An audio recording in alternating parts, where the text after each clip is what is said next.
Welcome to the Delight Your Marriage podcast, the show where you hear from amazing and inspiring wives sharing their struggles, triumphs, and advice for this journey called marriage.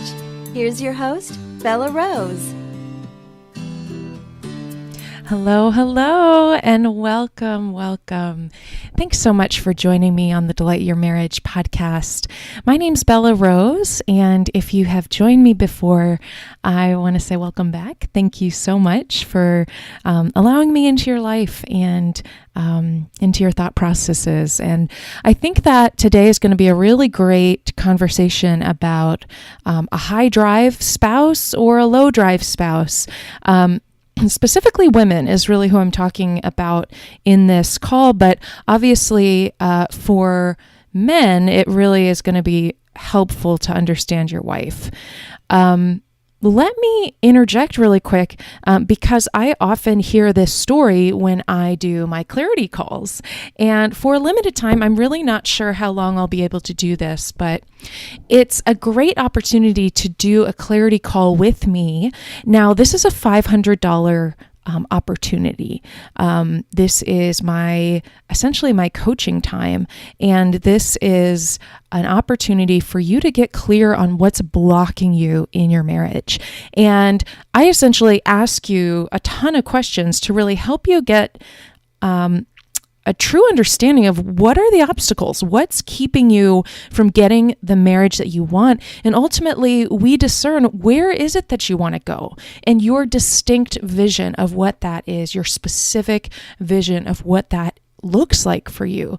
And, at the end of all that, if I feel like you're the right fit, and obviously we've gone deep into your story and what you're looking to achieve, if I feel like you're the right fit to actually work with me personally, I might invite you into that one of my programs that can actually get you there. And by God's grace, I've had incredible results with women and now men, working directly with them. And so I would love to invite you on a free clarity call. Once again, a $500 value. I would love for you to take advantage of that while I'm doing them. So you can go to www.dym.as.me. So that's www.dym.as.me. Fantastic. Okay, well, today I want to dive into, first of all, low libido for wives. Kind of the three things I want you to definitely come away with. And then high drive wives and why that might be happening, and even give you understandings of what you can do about that. Because once you understand some of the whys, then that can help you to really transform that. So let's go ahead and dive in.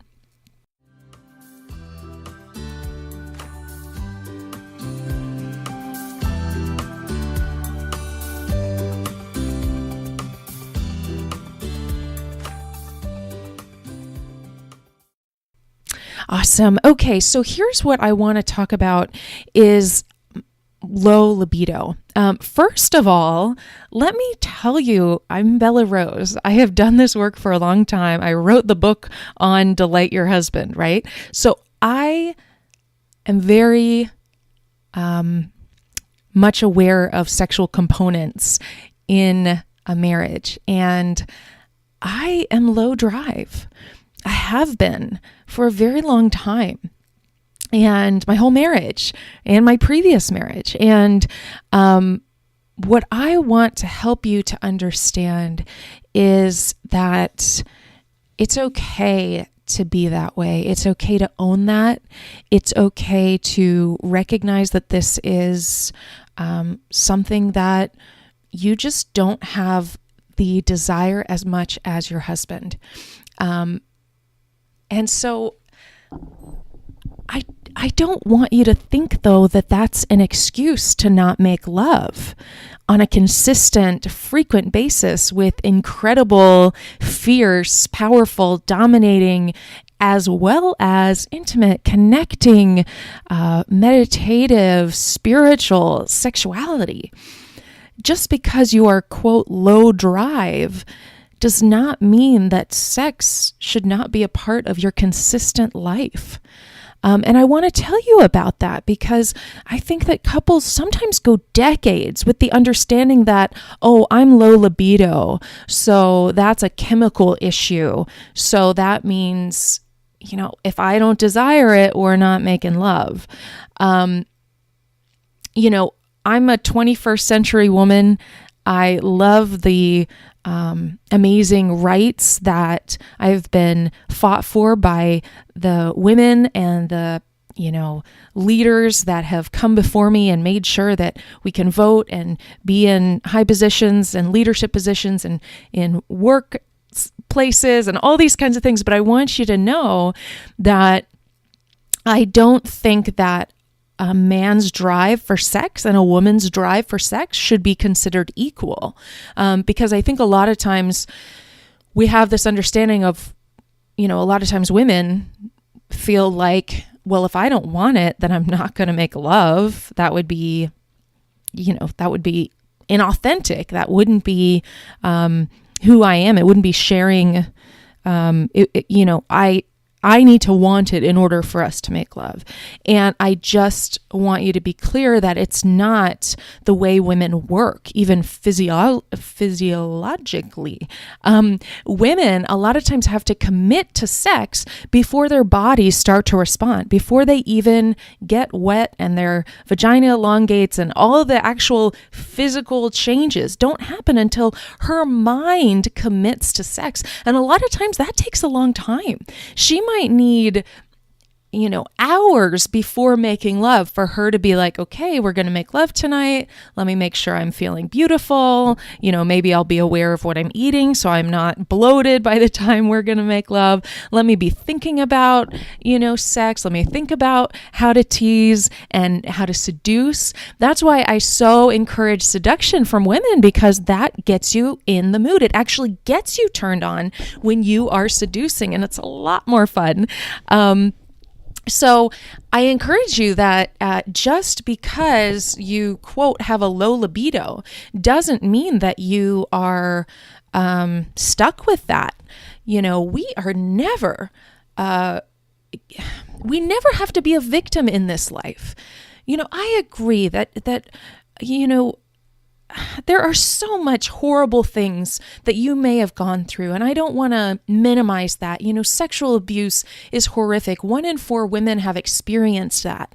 But I want to say and encourage you that whatever the past was, God doesn't want that to define you anymore. He doesn't want that to define your marriage anymore. He wants to heal you. He wants to bring you out of that. He wants to allow you to be free from that. And he wants your marriage to be strong and powerful and a respite from the rest of the world so you can do his will better.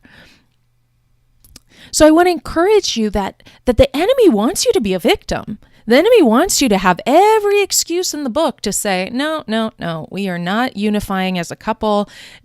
Sex is not important. I don't want it, so we're not having it. Let me resist my husband at all costs. That's what the enemy wants. But what I believe God wants is something much deeper. And so my first point is I'm right there with you. That's totally normal, but it's not a good excuse. My second point is and I'm generalizing here, but from my experience and for a lot of my clients, I think often it's not necessarily natural for us to want fierce, awesome sex like a man does. Most men struggle with pornography. It's much less that women do, unless, of course, maybe it was started with curiosity. Like, years ago, when I was young, I had a porn addiction, but it was really spurred on just by curiosity. And then it kind of started on like, okay, I want to learn how to do this whole sex thing. But anyway, the point is that a lot of times, sex in marriage for a man is like, it's like his natural inclination is to like, okay, let's do it. And for women, it's often not natural. It doesn't feel like an urge. She could probably go years without doing it and kind of be fine a lot of times. Not always, but we'll talk about the higher drive wife in a little bit. But here's the thing. I believe that making love, even when it's, quote, not natural, is making us more like Jesus when we do. Because loving and learning to love your husband in the way that he desires to be loved is essentially causing us to die to ourselves, isn't it? It's causing us to die to who we were, who we are, and making us closer to who Jesus wants us to be. And so sometimes when I work with wives, they're like, I don't understand why I have to make love to him for him to just be nice to me, for there not to be all this tension in the house. And what I want to say is that, when you got married, your husband had some expectations. He burned with passion. And that's what Paul says is like, if you burn with passion, get married. And essentially Paul's, the context of that is kind of like, get married so then you can get on with your life, like continue on to do God's work. And so if he's burning with passion, there's this focus that's not able to be he's not able to focus on God's will and God's work in his life because he's so focused on his need and his desire for that love and that connection that only is given through sex for him. So like I said, he kind of came into marriage with expectations around sexual intimacy. And just like you came into marriage with expectations around being cherished and being romanced and being loved and listened to and having patience and gentleness. The same reason, the whole proposal dealio is such a big thing. And, she hopes that that's going to continue for the rest of their lives. And just like the honeymoon is such a big deal because husbands and wives need time to get their whole sexuality figured out and have, just amazing sex for, a week or 2 weeks or whatever. And that's what he's looking forward to. And he's assuming this is going to continue forever. She might be more concerned about the vacation and the beaches, but the point is that both husbands and wives have these other needs and desires. And as a wife, when you are loving your husband the way that he desires to be loved, you are learning to serve. You are learning to be more like Jesus. Your character is being sharpened. You are being pruned.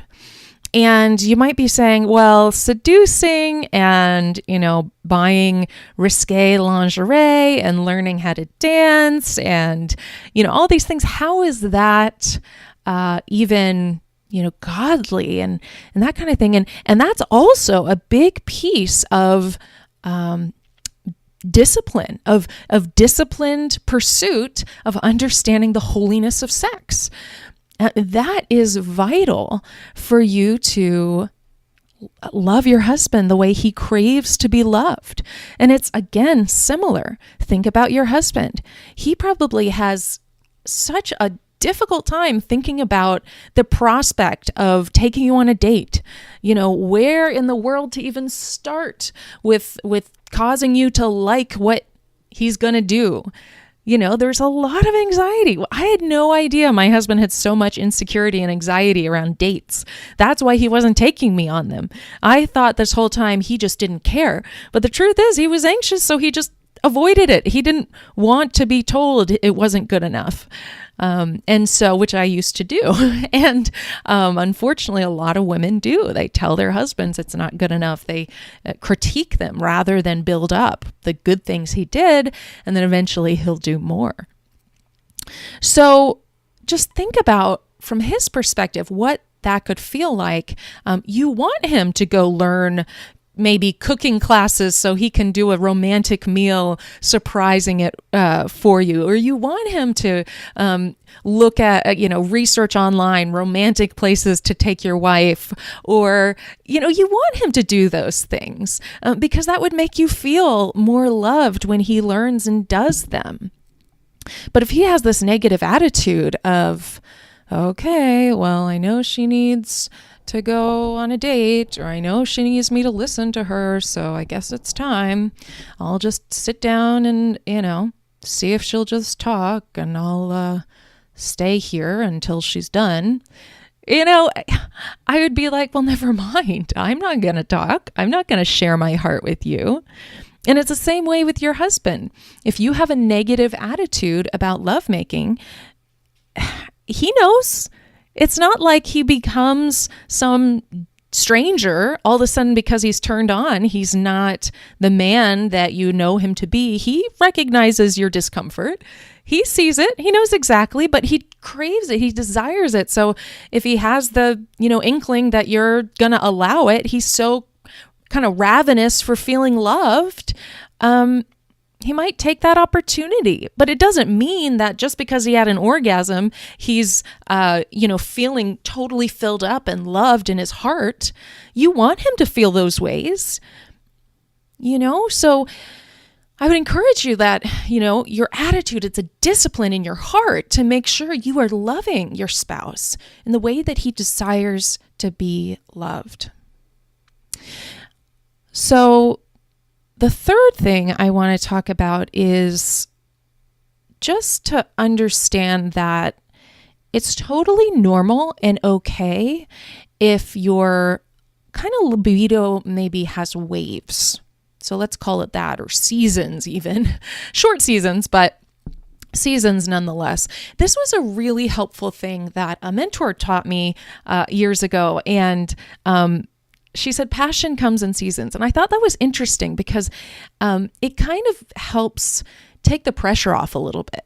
You're not suddenly, maybe you go from someone who really has such low libido and then suddenly you're like, oh my gosh, I'm turned on. This is so exciting. And then you go back to lower libido and it maybe freaks you out and you're like, oh my gosh, I'm back at the beginning. But if you think about just having just essentially cycles. And, one of them is very accurately your menstrual cycle. So there are times in your menstrual cycle where you are going to be more turned on, like ovulation. And there are other times where it's less so. And again, that's very natural, very appropriate, but it doesn't mean, once again, that is basically a reason to not be making love. What I consider ovulation is really a kickstart to your lovemaking for the rest of the month. Like ovulation is a great, okay, let's get them, go, because the thing is when you get outside of a consistent habit of making love, it makes it so much harder to get back in that habit. Even just in the habit of seduction and letting him see your body and coming up with unique and exciting ideas to turn him on and send spicy text messages and these kinds of things. Once you get out of that habit, it's effort to get back into it.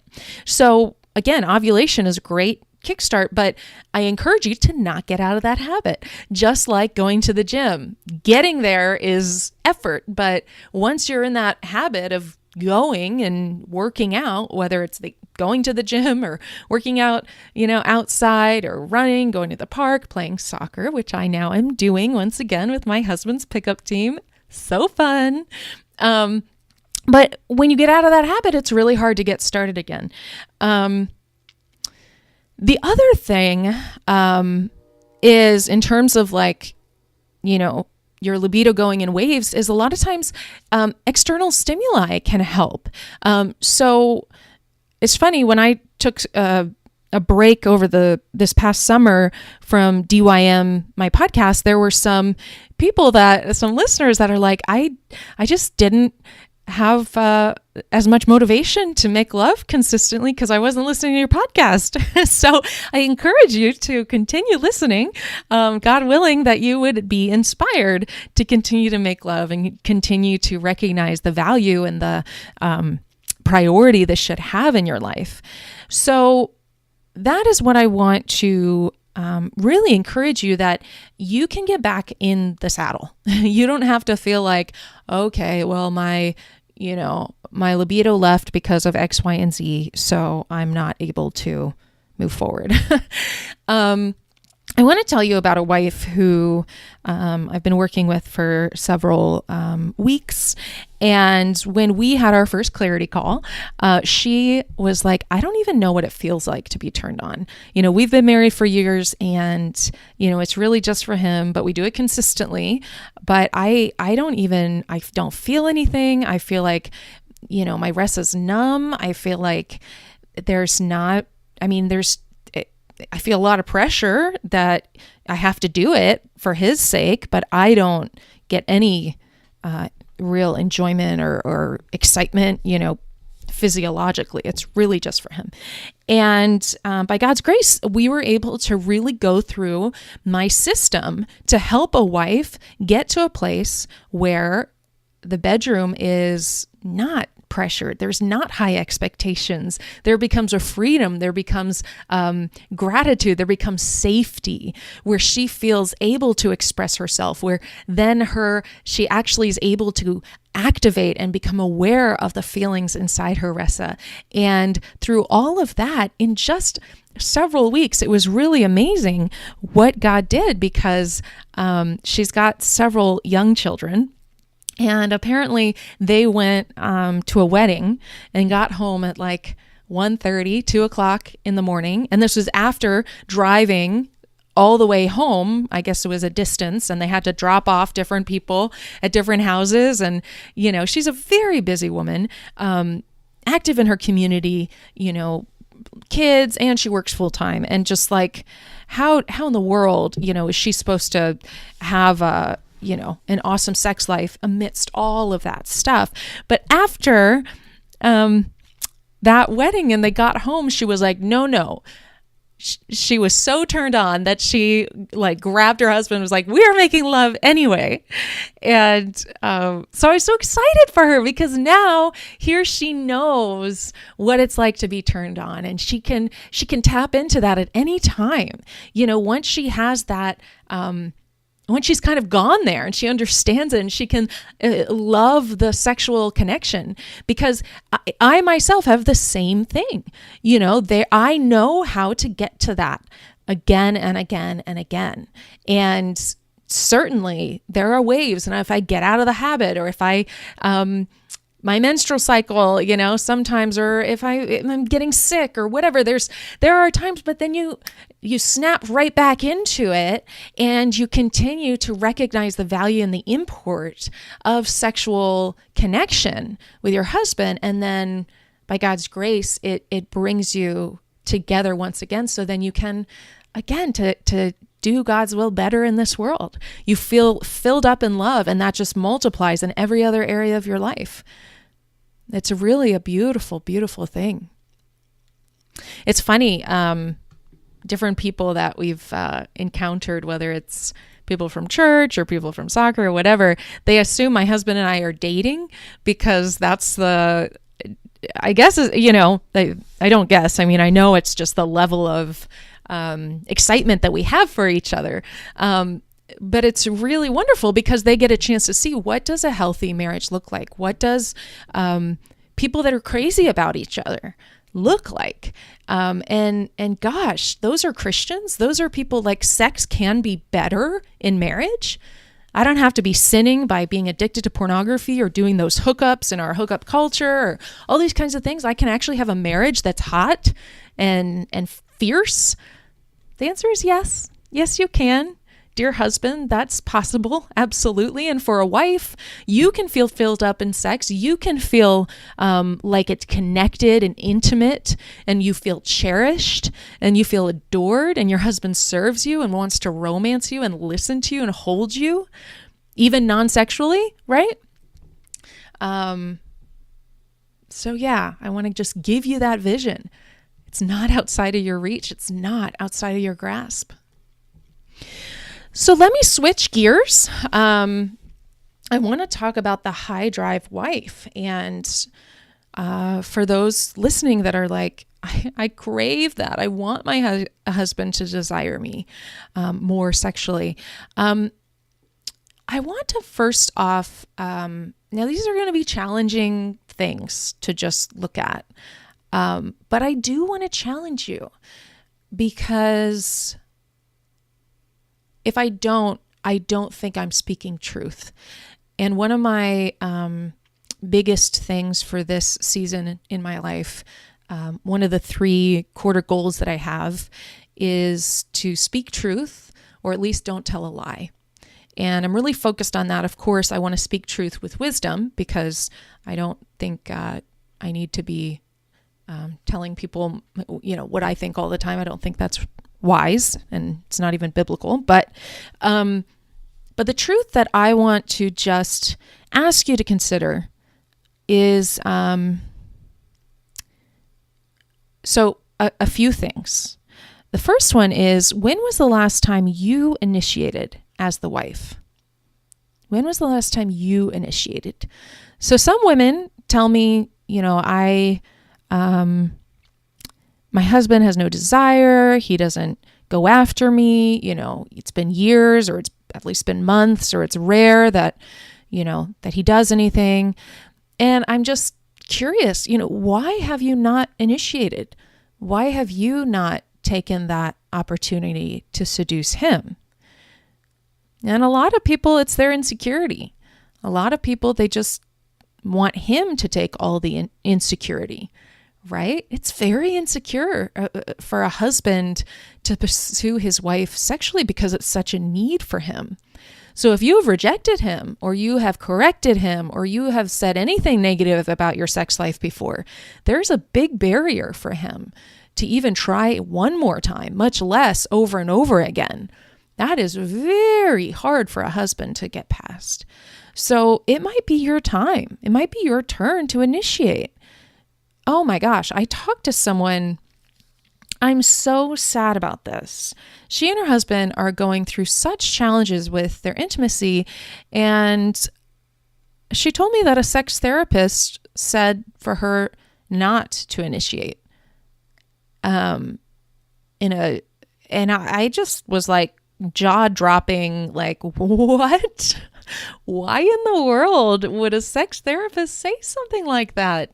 Yes, the wife should be initiating. Yes, the wife should be seducing. Yes, she should be enticing. Read the Song of Solomon. The wife does a ton more talking than the husband. So yes, you should be doing those things. And then I'm curious also, what does initiation mean to you? Does it mean you say something like, want to come upstairs? So I'm curious if you might want to make it a little sexier. Maybe you're in your lingerie and you're like, honey, I would love to meet you in the bedroom. Now that sparks interest, but something like, we should make love. That doesn't spark as much interest. That doesn't spark as much sexual tension. So want to go upstairs again is not as sexually enticing. Again, if you're wearing normal clothes, that's your husband is visual. He wants to see you. He wants to see your body. Part of my course is all about teaching you what seduction is. My program is all about helping you process and helping you see the woman's body through men's eyes. I have a whole photo guide that's all about, like, here's a picture. Here's why it's sexy to your husband. Here are all the reasons it's sexy and how you can do that for him. And so I just encourage you, think about yourself from your husband's eyes. What would turn him on? And just because you got lingerie on and the lights are dim and you just jump in the bed is not the same as the lights are at least on. Maybe they're dim to be like a sexy whatever, but you've got your lingerie on and you just linger in the doorway for him to really take in that visual feast of your body. So that's something very, very different. So seduce him. So send him those sexy text messages before, so he's prepared to have an incredible experience that night. And once again, in my program, I share exactly what you can say. Use borrowed courage. Use my specific text messages that you can just send to him and know exactly what he's thinking about it at work. He's thinking about it wherever he is with the kids. And he is excited. So that's, for the high drive wife, put in that sexual tension all over your marriage. That should be all over the place. You should be doing all sorts of cutesy little sexy things to him. So that's one. Another one is to recognize your husband is insecure about a lot of things sexually. A husband told me the other day that often that's literally the measure of a man is his sex life. That's how strong it is for him.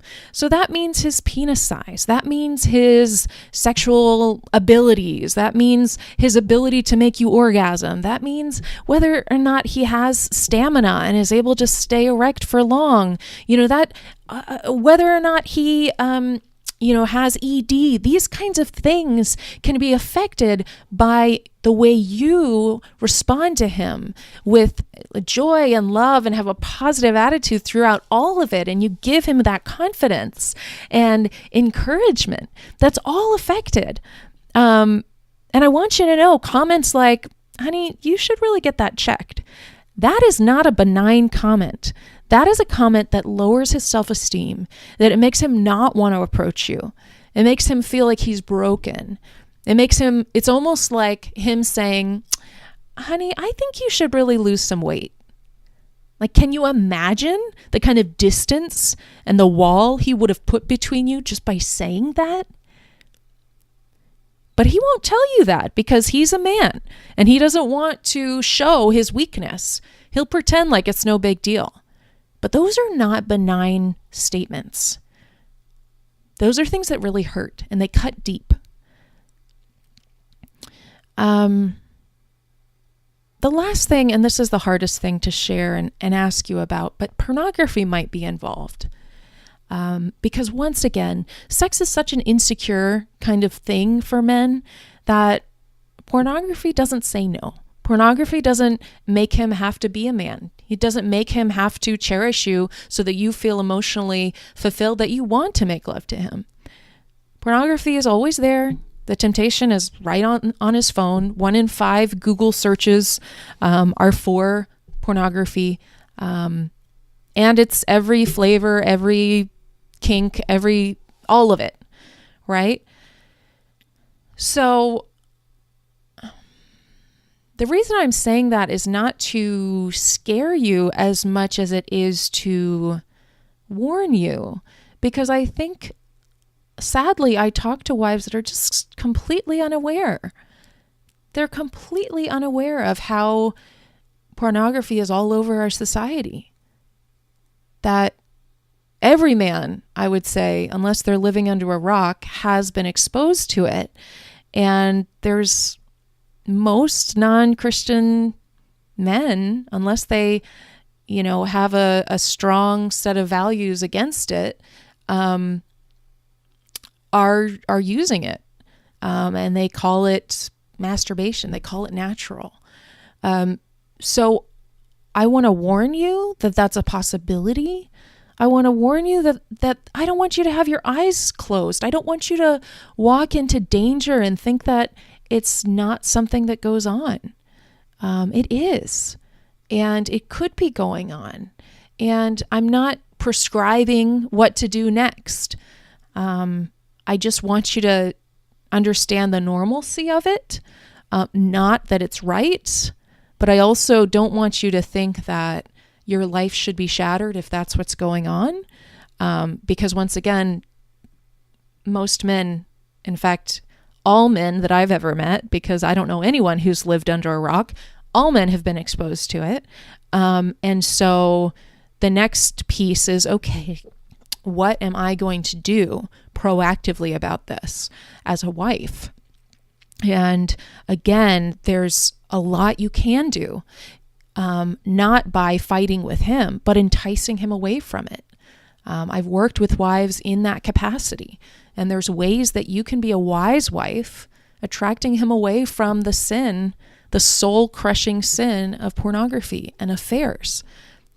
It's not your job to be the force and to push him and to force him out of it. That's not going to be effective. That's going to cause him into go into deceit mode and pretending and hiding things and deleting his history and all that kind of stuff. But instead, how do you entice him out of that? And that's important. And then the final thing I will say about higher drive women, it could be completely normal. So I do want to say that. It could be. So there you go. And the last thing is there could be things about his particular physiology that, low testosterone, stress, all that kind of stuff. So those are also, he might be distracted. It might just not be a good day that he had at work. Those are all things to keep in mind. So don't blow this out of proportion. For sure, I don't want to blow it out of proportion. But for those of you listening that needed some of the hard truths, I wanted to share that. And I wanted to hopefully help you in those. So use your judgment to discern what's going on for you guys, and pray about it. Ask God to help you to know how to interact with your husband to make your marriage more intimate and more satisfying for you and for him. Because he feels your dissatisfaction, whatever it may be and whyever it is. He feels it too. And changing that is really important and helpful for you guys. All right. Let me go ahead and pray for us. Father, I just lift up the person on the end of this microphone. I ask God that you would guide them and help them and help her to understand, if it's a wife listening, help her to understand what her low libido should mean practically in her life, God. Is this going to keep her from walking in amazing sex life with her husband? Or is this something she's going to overcome and say that she's not going to be the victim? She's going to be living and serving the way that you want her to in her marriage. And I pray also for the high libido wife that, is really craving more intimacy with her husband. God, I ask that you would help her to know how to love him well, and what it means to be the wise wife that is attracting, just like the Song of Solomon wife that's seducing and attracting him closer and closer to her, even sexually, God. Lord, I pray for the marriages that this would reach. God, that you would just transform marriages, transform families, transform generations, Father God. Do this work, God, that only you can do. Do more and more and more in Jesus' name. Amen. Wonderful. Well, thank you so much for joining me on the podcast today. And I do encourage you, if you know someone that would be encouraged by this, maybe a girlfriend, maybe a husband that you know, or your own husband, or men giving to men, women giving to women, whatever. That's actually how this podcast has grown since it started, and by God's grace, now it's 19th out of the top 30 relationships podcast, and I'm so honored and grateful, and I really want to help you. I really want to give you guidance and support and wisdom. But if this is something that is helping you, I encourage you to share it. Not enough people are talking about these things. It's shocking how few resources there are to talk about something like this. So if this blessed you, I hope that you would be able to share it with somebody else and have the courage to do that, because it's not easy to talk about sex. And this might be the help that somebody else is really craving for, really striving for, really looking for. Okay, God bless you. Have a wonderful, wonderful week. Bye.